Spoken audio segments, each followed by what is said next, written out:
میدان جنگ کی تصویر تیزی سے بدل رہی ہے۔ وہ وقت گزر گیا جب لشکر سفارا ہو کر آہنی دیوار کی طرح ایک دوسرے سے ٹکرا جاتے تھے اور فتوحات زمین کے قبضے سے ناپی جاتی۔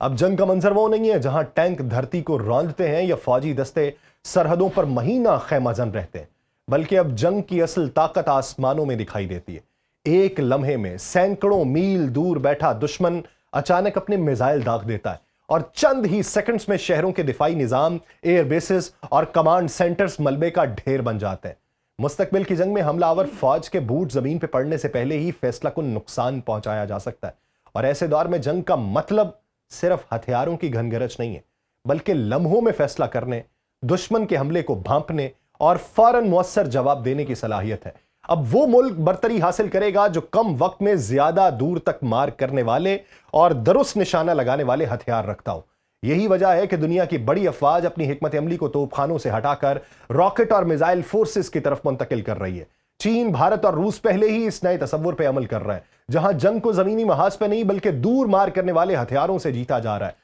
پاکستان بھی جانتا ہے کہ بدلتے اصولوں میں روایتی تیاری کافی نہیں۔ دشمن کے کسی بھی حملے کو لمحوں میں ناکام بنانے کے لیے ایک ایسا نظام درکار تھا جو فوری فیصلے، درست نشانے اور مربوط طاقت فراہم کرے۔ اسی تناظر میں پاکستان نے آرمی راکٹ فورس کمانڈ قائم کرنے کا فیصلہ کیا۔ یہ صرف ایک نئی کمانڈ نہیں بلکہ مستقبل کی جنگ کا وہ ہتھیار ہے جو یہ بتاتا ہے کہ اب پاکستان دفاع میں پیچھے نہیں بلکہ زمانے کے بدلتے اصولوں کے ساتھ قدم سے قدم ملا کے آگے بڑھ رہا ہے۔ آپ سب پر سلامتی ہو، میں یاسر رشید ہوں اور آپ دیکھ رہے ہیں سنو نیوز۔ ناظرین، وزیر اعظم پاکستان نے 13 اگست کی شب پاکستان کے 78ویں یوم آزادی سے ایک دن پہلے ایک اعلان کیا کہ پاکستانی فوج میں ایک نئی کمانڈ قائم کی جا رہی ہے، جسے Pakistan army rocket force command کا نام دیا گیا۔ وزیر اعظم کے بقول یہ کمانڈ جدید ٹیکنالوجی سے لیس ہوگی اور پاکستان کی دفاعی طاقت کو ایک نئی بلندی پہ لے جائے گی، اور انہوں نے یہ بھی کہا کہ یہ اقدام محض ایک عسکری فیصلہ نہیں بلکہ پاکستان کے مستقبل کے دفاع کو مزید مضبوط بنانے کے لیے ایک تاریخی سنگ میل ہے۔ اگرچہ اس نئی فورس کے بارے میں فوج یا حکومت کی جانب سے مزید تفصیلات جاری نہیں کی گئی، لیکن ایکسپرٹس کے مطابق یہ فیصلہ خطے کے بدلتے ہوئے حالات میں پاکستان کی ایک بھرپور حکمت عملی کا حصہ ہے۔ وجہ کہ دنیا نے یوکرین اور روس کی جنگ، اسرائیل اور ایران کی کشمکش اور بالخصوص پاکستان و بھارت کے درمیان حالیہ تصادم میں یہ دیکھا کہ درمیانے فاصلے تک مار کرنے والے میزائل جنگ میں کس قدر مؤثر، کم خرچ اور فوری رد عمل دینے والے ہتھیار ہیں۔ Pakistan army rocket force command کا قیام اس سوچ کی توسیع ہے۔ فوج یہ جان چکی ہے کہ درمیانی فاصلے کے میزائل دشمن کو روکنے، کم خرچ مگر مہلک جوابی کارروائی کرنے اور بیک وقت درجنوں اہداف کو نشانہ بنانے کی صلاحیت رکھتے ہیں۔ یہی وہ اسٹریٹجی ہے جو پاکستان کے دفاع کو نہ صرف آج بلکہ آنے والے برسوں میں بھی مضبوط اور ناقابل تسخیر بنائے گی۔ پاکستان میں راکٹ فورس کمانڈ کے قیام کا سوال اس وقت سب سے زیادہ زیر بحث ہے۔ اگرچہ فوج کے شعبہ تعلقات عامہ ESPR نے اس بارے میں باضابطہ طور پہ کوئی تفصیل فراہم نہیں کی، لیکن سیکیورٹی ایکسپرٹس کے مطابق اس نئی فورس کا قیام براہ راست بھارت کے ساتھ حالیہ تنازع اور خطے کے بدلتے ہوئے عسکری حالات کے ساتھ جڑا ہے۔ ان ماہرین کے مطابق بھارت کے ساتھ حالیہ لڑائی نے پاکستانی فوج کو یہ سبق دیا ہے کہ روایتی جنگ کے دوران درمیانی فاصلے تک مار کرنے والے راکٹس اور گائیڈڈ میزائل فوری اور بھرپور جواب دینے کے لیے نہایت مؤثر ہے، لیکن ان کے استعمال کو منظم اور زیادہ کارگر بنانے کے لیے ایک علیحدہ کمانڈ کی ضرورت تھی تاکہ جنگی حالات میں بروقت فیصلے ممکن ہو سکیں اور دشمن کو مؤثر انداز میں نشانہ بنایا جا سکے۔ سیکیورٹی ایکسپرٹس کے مطابق فتح سیریز کے میزائلوں نے حالیہ جنگ میں اپنی صلاحیت اور مہلک اثرات ثابت کیے ہیں۔ اسی تجربے نے یہ بات واضح کی ہے کہ اس شعبے کو الگ حیثیت دے کے مزید ترقی دینا پاکستان کی دفاعی حکمت عملی کے لیے ضروری ہے۔ اب پاکستانی فوج کے پاس 3 بڑے ڈھانچے ہوں گے: روایتی توپ خانہ، اسٹریٹجک کمانڈ فورس اور نئی rocket force command. Strategic command بنیادی طور پہ نیوکلیئر ہتھیاروں اور بڑے پیمانے پہ تباہی پھیلانے والے میزائلوں کے اوپر مشتمل ہوتی ہے، جن کے استعمال کا فیصلہ نیشنل کمانڈ اتھارٹی کرتی ہے۔ اس کے برعکس نئی راکٹ فورس کمانڈ روایتی جنگ کے دوران درمیانی فاصلے کے میزائلوں کے فوری اور بھرپور استعمال کے لیے بنائی جا رہی ہے تاکہ پاکستان اپنی دفاعی اور جارحانہ صلاحیتوں کو مزید مستحکم بنا سکے۔ پاکستانی فوج کا ڈھانچہ مختلف کورز کے اوپر مشتمل ہے اور ہر کور کی اپنی ایک الگ ذمہ داری۔ مثال کے طور پہ آرمرڈ کور میدان جنگ میں ٹینکس اور بختر بند گاڑیوں کے ساتھ سب سے آگے بڑھتی ہے اور دشمن کی رکاوٹوں کو توڑ کے راستہ بناتی ہے۔ انفینٹری کور وہ بنیادی قوت ہے جو زمین کے اوپر قبضہ کرتی ہے، دفاع کرتی ہے اور محاذ پر سب سے زیادہ قربانیاں دیتی ہے۔